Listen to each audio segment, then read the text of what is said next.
Chaque année, nous faisons le momentum de prière, qui est un moment de retrouvailles avec Dieu et consacrer l'année. La montagne de prière a pour thème « Élevons nos voix vers Dieu ». Tous ensemble, pour la RDC, pour la 30e CPC, pour nos familles, pour nos activités, pour nos études, pour tout ce que nous faisons. On sait que notre pays est en train de traverser une période compliquée, avec la guerre à l'Est, avec l'occupation de certains territoires, avec le nouveau gouvernement. Chez nous ici, nous avons un nouveau gouverneur qui attend encore de faire son gouvernement. Nous avons l'Assemblée provinciale nouvelle. Nous avons des décisions nouvelles, l'Assemblée nationale, le Sénat. Tout ça, nous devons remettre tout entre les mains de Dieu pour que tout puisse marcher. Nous allons parler devant Dieu pour que le Congo retrouve sa paix, retrouve ses limites et que le Congo soit dans sa souveraineté réelle. Vous savez que nous vivons un complot international. Nous n'avons pas autre référence que Dieu.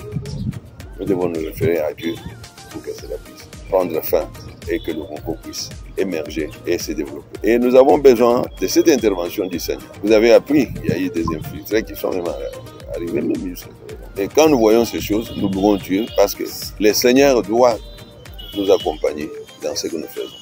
Nous avons la crise économique et surtout pour les Casse-Rentales, la crise qui est en train de s'accentuer.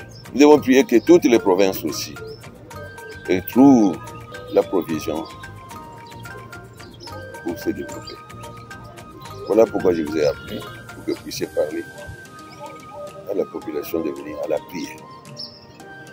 Nous devons nous référer à Dieu et demander l'intervention de celui qui nous a créés et celui qui nous a donné le Congo. Nous partons du 14 au 20, Emmanuel. Donc tout le monde est invité. Donc c'est jour et nuit que nous allons prier. Tout le monde est invité. Tous ceux qui veulent parler à Dieu doivent venir. Nos réunions sont ouvertes à tout le monde. C'est ça les presbytériens.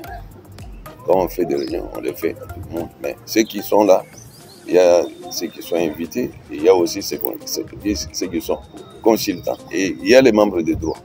Et c'est comme ça chez les presbytériens. Oui, jusqu'à présent, on n'est pas encore notifié.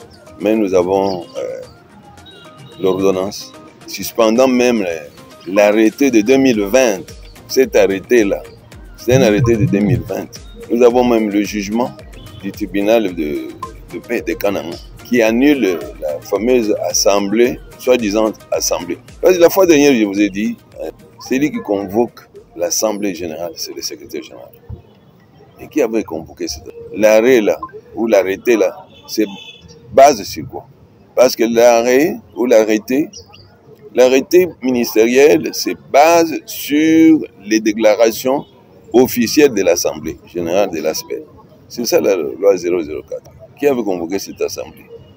Et quelle est cette assemblée qui avait donné l'arrêté? On va parler arrêt. Mais on ne parle pas de l'ordonnance qui annule l'arrêté.